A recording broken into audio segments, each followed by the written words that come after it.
resistance welding.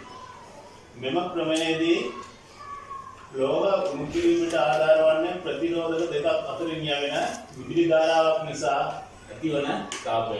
ප්‍රතිරෝධක දෙකක් අතරින් විදුලි ධාරාවක් යද්දී දෙන්නේ ප්‍රතිරෝධයක් ඇති වෙනවා. ඒ නිසා තමයි තාපය ඇති වෙන්නේ. ඕනෑම ප්‍රතිරෝධකයක් තුළින් විදුලි ධාරා කරා යාමේදී තාපය උපදී. ප්‍රතිරෝධක විශාල වන තරමට උපදින තාපය විශාල වේ. प्रतिरोध पैसिंग यंत्रे बाहु सादा ඇත්තේ තඹ ලෝහයයි. එතකොට තඹ ඉදන්නා හොඳින් විදුලිය ගමන් කරන හොඳ සන්නාහයක්. එතකොට මේ සන්නාහයක් තමයි මෙතන පාරකට වෙන්නේ ඉලෙක්ට්‍රෝඩ වලට. තඹ ලෝහය තුලින් විදුලිය ඉතා පහසුවෙන් ගමන් කරයි. යන්ත්‍රයේ තඹ ඉලෙක්ට්‍රෝඩ දෙක අතර ඕනෑම වෙනත් ලෝහයක් තබා විදුලිය සැපයුම් විට එම ලෝහය තඹ වලට වඩා ප්‍රතිරෝධයක් දක්වයි. ඒ කියන්නේ ඒ ප්‍රතිරෝධය එන්නේ ඉලෙක්ට්‍රෝඩ දෙක තඹ ඒ අතර තියෙන ඕනෑම අනිත් ලෝහයක් තඹ වලට වඩා විදුලිය ගමන් කරන බාධා ඇති කරනවා. මේ බාධා ඇති කරන තමයි ප්‍රතිරෝධය කියන්නේ. එතකොට අන්නේ ප්‍රතිරෝධයෙන් තමයි මේ තාපය උපදින්නේ. මෙන්න ප්‍රතිරෝධය හේතු කරගෙන තබන ලද ලෝහ පැසීමට තරම් විශාල තාපයක් ඇති කරයි. මෙම යන්ත්‍රය ආධාර කරගෙන ලෝහ දහඩු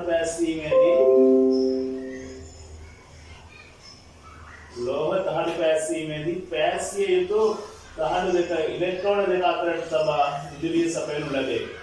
දහඩු ඉලෙක්ට්‍රෝඩය හා ස්පර්ශ ඇති ස්ථානයේ ඇති කරන තාපය හේතු කොටගෙන දහඩු වල සුචිකාර්ය අවස්ථාව නැත්නම් ප්ලාස්ටික් අවස්ථාව කියලා කියනවා. ඒ අවස්ථාවට පත්වන විට ඉලෙක්ට්‍රෝඩය මගින් ලෝහ දහඩු මත තෙරපුමක් ඇති කරනු ලැබේ. මේ අවස්ථාවේදී පැසීම සම්පූර්ණ වෙයි.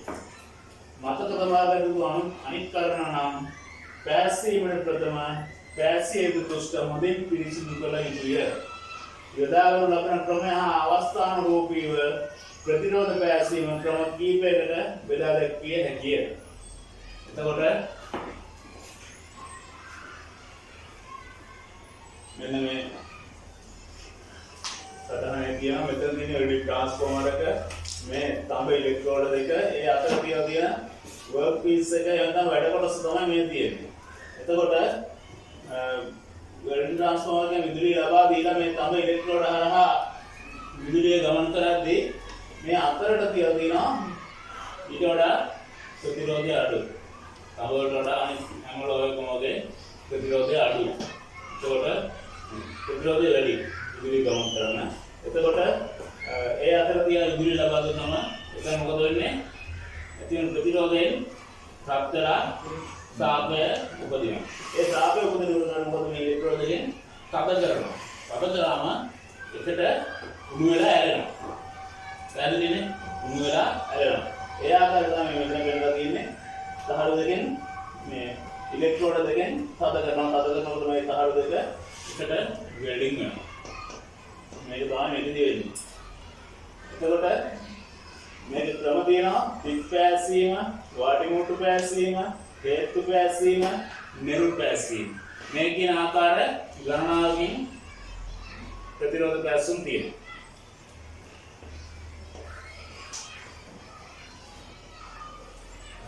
මේ පික් පැසීම ඊළඟ බලන්න එකෙන් කොට බලමු. පික් පැසීම ඒකෙදි වෙන්නේ මෙන්න මේ කාර්යයම තමයි ස්පොට් වෙල්ඩින් වාහන වල බොඩි පාර්ට්ස් එහෙම වෙල්ඩින් කරනවා වල තමයි ටීවර් කරනවා මේක ටිකු ගමන් මේ ක්‍රමය තමයි පාවිච්චි වෙන්නේ. ස්පොට් වෙල්ඩින් දැනින් තන ඩොට් වගේ තියෙනවා. ඒක වාහන නම් එළියට පේන්නේ නැහැ මොකද මේ පේන්ට් කරලා දියව සියල්ල වෙනවා. නමුත් සමහර දේවල් වල ඇලසි තහඩුව වෙල්ඩින් කරලා නැහැ. එක තැනින් ඩොට් එකක් වගේ තියෙනවා එතකොට ඉඳලා වගේ. ඉතින් තමයි වෙල්ඩින් එක වැඩිලා තියෙන්නේ ස්පොට් වෙල්ඩින්.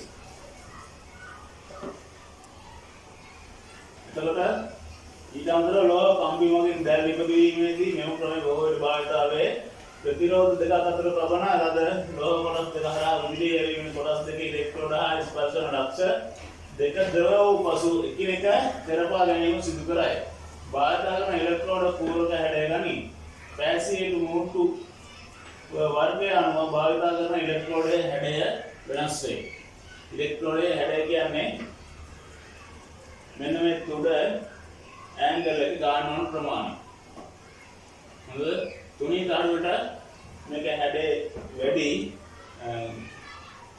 ඒ වගේම ගණකම වැඩි වෙන මේ හැඩේ අඩු වෙනවා.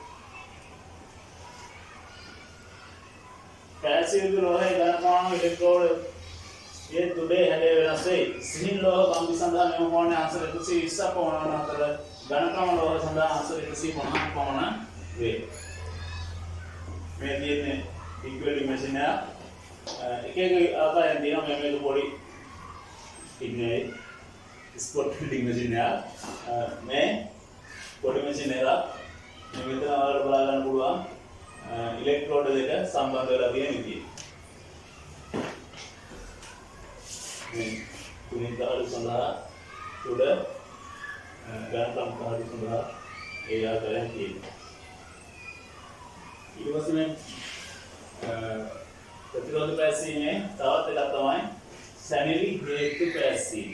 සැනිලි හේතු පැසීම කියන්නේ බලමු මෙම පැසීම් වලින් බොහෝ විට භාවිත කරනු ලබන්නේ කම්බි ඇදීමේ කර්මාන්තයේ භාවිතයේදී ඒවා සම්බන්ධ වීම සඳහා සැනිලි හේතු පැසීමේදී භාවිත කරනු ලබන යන්ත්‍රයක උපකරණයක් පාත්‍ර. මෙතෙන්දි වෙන්නේ මේ තඹ ඉලෙක්ට්‍රෝඩ දෙකක් තියෙනවා. ඒකට මේ වැඩ කොටස සම්බන්ධ කරලා තියෙනවා. හොඳද? ඊට පස්සේ මේකෙන් වෙල්ඩින් ට්‍රාන්ස්ෆෝමර් එකක් තියෙන්නේ. එතනින් විදුලිය ලබා දෙනවා.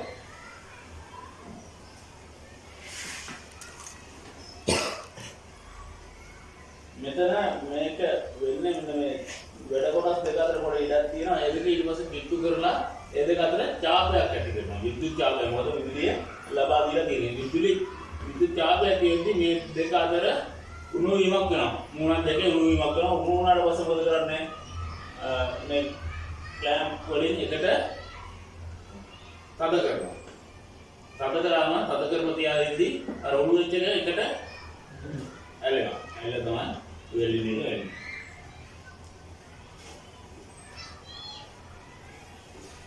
බලන්න පැසීමේදී මෙම ලෝහ කැබලි එක උඩ එක තව පාසනවා වෙනුවට එකකට එකක් හේතු කර පාසන ලැබේ.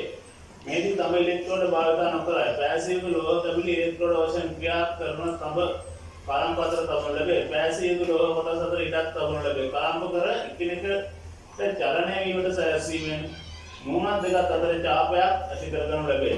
සුදුසු පීඩනයක් යටතේ ලෝහ මූණ දෙක හේතු කිරීමෙන් පැසීම සිදුවේ. හරස්කඩ හැඩයක සමාන වූ ලෝහ කොටස් පැසීමට මෙම ක්‍රමය භාවිත කරයි. මොකද හරස්කඩ හැඩය කියන්නේ හතරැසයක් නම් හතරැස් වෙන්න ඕන. රවුම් නම් රවුම් වෙන්න ඕන දෙකම. හොඳද? එහෙම නැති වුණොත් මේ ක්‍රමය ඉච්චර සාර්ථක වෙන්නේ නැහැ මේ ක්‍රියාදාමය සඳහා. ඊළඟට තියනවා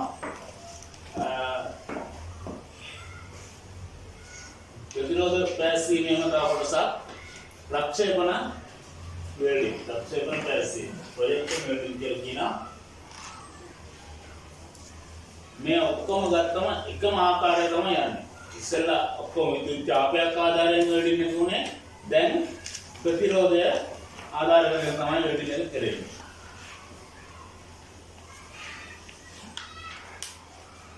මෙම ක්‍රමයේදී ලෝහ ද්‍රව කිරීම ප්‍රතිරෝධය සමග තුරු ලබන පැසීමේදී පරම කොටස් එකිනෙකට තෙරපා පසුව ලෝහ ද්‍රව කරයි. සාමාන්‍ය මෙවුලක පාසන ලබන්නේ යකඩ ලෝහ පමණි. මෙම ක්‍රමයට තුනී තහඩු පැසිය කියත තහඩුව ඇනමුනිටි ගැසීමට පුළුවන්. දුරකරනවල ආදී සියුම් කොටස් මෙසේ පාසනු ලැබේ.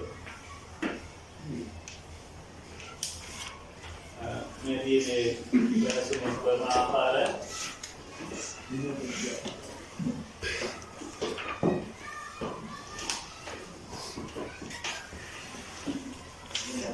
ප්‍රොජෙක්ෂන් වෙල්ඩින් එක කරන ආකාරය මේකදී අර විදිහටම තමයි වෙන්නේ. පොඩ්ඩක් ක්‍රම වෙනස් වුණාට ප්‍රතිරෝධය ලබා ගන්න එකම ආකාරය.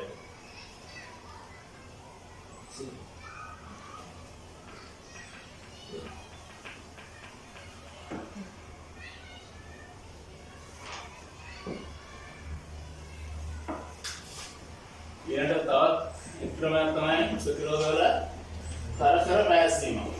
Upset welding. අප්සෙට් වෙල්ඩින් කියලා කියනවා. මෙහිදී ලෝහ ද්‍රව කිරීමට ප්‍රතිරෝධ ක්‍රමයන් උච්ච කරනු ලබන අතර පැසීමේදී ලෝහ රත් කරන අවස්ථාවේ සිට පැසීම අවසන් වන තෙක්ම වහන්න එකිනෙකට පීඩනයේදී පෙරපාරනු ලබයි. දහඩු පටි පැසීමට භාවිත කරයි. දහඩු පටි කියන්නේ වඩු කර්මාන්තයේ භාවිත කරන කියක් පටි දුවන ඒවා අන්න ඒවා කැඩුනම පාස් ගන්න මේ ක්‍රමයෙන් පාවිච්චි කරනවා. බෑන්ඩ්ස් වලගේ කියක් පටි. ප්‍රතිරෝධ ක්‍රමයට තාපය සපය දවරන ලෝහ පැසීම පසු ඒක වෙන මේ තියෙන මැෂින් එක මේක එකට හේතු කරලා තමයි විදුලිය ලබා දෙන්නේ. ඊට පස්සේ පැසීම එහෙම ඉවරනට පස්සේ තමයි ගලවන්නේ. නැත්නම් ගලවන්නේ නැහැ. පැසීම වෙලා ඉවරනට. අවුරුදු ප්‍රතිආයන ඉඳලා විදුලිය සැකවම මේ අතර ඇති වෙන ප්‍රතිරෝධ නිසා කාටෝ කිවිද පැසීම සිද්ධ වෙනවා. මේක පොඩි වෙල්ඩින් මැෂින් එකක්. අර වගේ වැඩ කරනවා. ඊළඟට තට්ටු පැසීම. perfusion welding. ප්‍රතිරෝධ ක්‍රමයට තාපය සපය ද්‍රව කරන ලෝහ පැසීම බඳු ස්වල්ප වෙලා පිළිගෙන දැරුවා. දැඩියෙන් පැසීම සිදු වෙන අරහතදී පැසීම සිදු වෙනවා.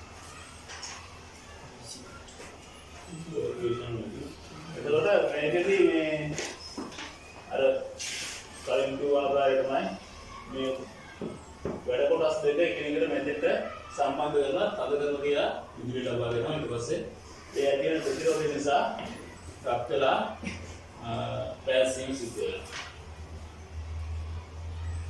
එතකොට මේ එකින් එකට ඔයාලා කියන්නේ කරලා පෙන්නන්න බඩු නෑ. ඔය මැෂින් වල ගන්න මේ. එතකොට අපිට බලා ගන්න තමයි තියෙන්නේ. ඒ බලමු පස්සේ මේක වෙන්නේ කොහොමද කියලා. ඊළඟ තාපමය පැසීම. ප්‍රතිරෝධ වල දැන් මෙච්චරලා කියන්නේ විදුලිය ලබා දෙන්නේ. මෙතෙන්දි වෙන්නේ තාපමය පැසීමේදී විදුලිය ලබා දීමක් වෙන්නේ නැහැ. බලන්න මෙම ක්‍රමයේදී තාපය නිපදවීම කරනු ලබන්නේ රසායනික ප්‍රතික්‍රියාවක ආධාරයෙන්. රසායනික ප්‍රතික්‍රියාව උත්පාදනය වෙන්නේ මේක ප්‍රතිරෝධ වෙල්ඩින් එකක්. බලමු ලෝහමය ඔක්සයිඩ් හා ඇලුමිනියම් යන රසායනික ද්‍රව්‍ය කුඩක් ඇතුළේ එකිනෙකට මිශ්‍ර කිරීමේදී ඇතිවන රසායනික ප්‍රතික්‍රියාව නිසා ඇතිවන තාපය ලෝහ ද්‍රව කර පැසීමට භාවිත කරයි. එතකොට අර කියපු ලෝහමය ඔක්සයිඩ් හා ඇලුමිනියම් මේ ද්‍රව්‍ය දෙකකට කලවම් කරලා පාසන් වහන මුණක් දෙකේ ගානවා. ගාන දෙක එකට තෙරපා දිනවා. දැන් ඊට පස්සේ මේ රසායනික ප්‍රතික්‍රියාවත් එක්ක යකට මුණක් දෙක මුණු වෙනවා. මුණෙද්දී මේ දෙකට පීඩනයෙන් තෙරපා වෙන්නේ මුණු වෙලා එකිනෙකට වෙල්ඩින් වෙනවා. ප්‍රමාණය විශාල බර වාහන කොටස් රේල් පීඩි ආදී පැසීමට මෙම ක්‍රමය යොදා ගනී. ඊළඟට අපේ ඉස්සර ඉඳලම කරපු ක්‍රමයක් තියෙනවා. ආදි කාලේ ඉඳලම වෙල්ඩින් කරපු ක්‍රමයක්. මොකද කම්මල් පැසීම. කම්මල් වල තමයි මේ ක්‍රමය ඉස්සරම ආවේ. දැන් කර්මාන්තශාලාවලට එද්දී මේ ක්‍රමය තාමත් කම්මල් වල තියෙනවා. තාමත් කම්මල් වල මේ වෙල්ඩින් කරනවා. ඉස්සර මොනවාද මේ කරත්ත ගියා. කරත්ත වල ශෝධේ පට්ටම වටේට යකඩ පට්ටමක් තියෙනවනේ. ඒ පට්ටම් එහෙම වෙල්ඩින් කරේ මේ ක්‍රමයට. පිහි උගුළු තල දෑත් ඇති කපන කටු නේ. එතකොට වඩු කර්මාන්තයට අවශ්‍ය නියම් සියල්ල හැදුවා කම්මල් වල. නේ අපි බොරමිටියට වැඩි වගේ විදස්වල. එතකොට වාය හැදුවා මොනවාද? ඒ මේ ආදර දාන පිහියක් එහෙමත් හැදුවා ඉතින් පුරුදු වෙන්න. ඉතින් මේවා කරේ කම්මල් වල. දැන් මේ කම්මල් වල පැසීමයි කරනවා. බලන්න කම්මල් වල මේ පැසීම කරන්නේ කොහොමද කියලා. මෙම ක්‍රමයේදී කම්මල් උදුන මගෙන් ලෝහ රත් කරගෙන එකිනෙක මත තබා තත්පහ භාණ්ඩ කොටස් එකිනෙකට තැලීමෙන් පැසීම සිදු කරයි. ඒ කියන්නේ මුකට මොනු කරනවා. මුු කරලා එකක් උඩ එකක් තියලා සමහර විට මේක ගානට කට්ටයක් කපනවා. ඇතුළට බහින්න. තේරුණාද? දෙකේම මේ කට්ටය සමාන වෙනවා. එකක් අනිත් එකට බහින විදිහට තියලා හොඳට ගහනවා. තද වෙන්න ගන්නත් ඇලෙන්න. එතකොට අර උණු වෙච්ච මේ අර පීඩනය තමයි දෙන්නේ. ඒ පීඩනය දෙද්දී මේ කොටස් දෙක එකට ඇලෙනවා. මේ ක්‍රමය තමයි පැසිව් කරේ කම්මල් වල. කම්මලක තමයි පැසිව් ඉතින් මේ ක්‍රමය තමයි පිළිගන්න ලබයි. කම්මල් දැනුම් වල විතරක් නෙවෙයි බොහෝ වැඩ කම්මල් වල කරා. මේ නේද තාක්ෂණය දිනුවත් එක්ක නේ විවිධ වෙල්ඩින් ක්‍රම ඇවිල්ලා තියෙනවා. නමුත් මේ කම්මල් වෙල්ඩින් ක්‍රමයෙන් මේ සියල්ල ඒ දවස්වල කරා. දැනටත් විශාල වලක් කරනවා කම්මල්.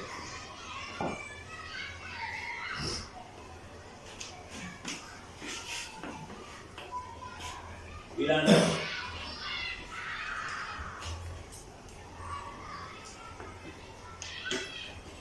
प्रतिरोध पैसिंग का තමයි ඉලෙක්ට්‍රෝන ධාරා පැසීම.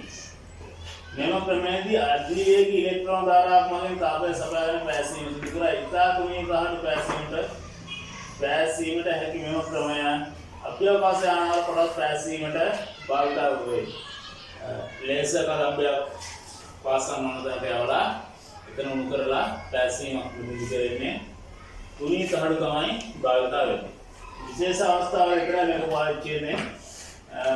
එහෙම නැතුව හැමදාම එක විදිහට පාවිච්චි වෙන්නේ නැහැ.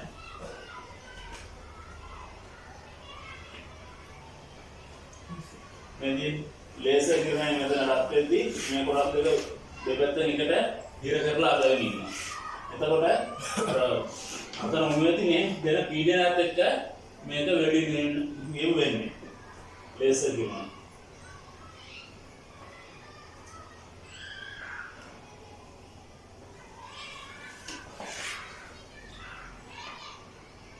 මේ දෙපැත්තෙන් කලම්බ කරලා තියෙන දෙපැත්තෙන් ලොකු පීඩනයක් දෙනවා. ඒ පීඩනය දෙද්දී තමයි මේ ලේසර් කිරණය මෙතන දෙන්නේ. ඒක මේ ගමන යනකොට වටේම හොඳට පැසිව් සිද්ධ වෙනවා.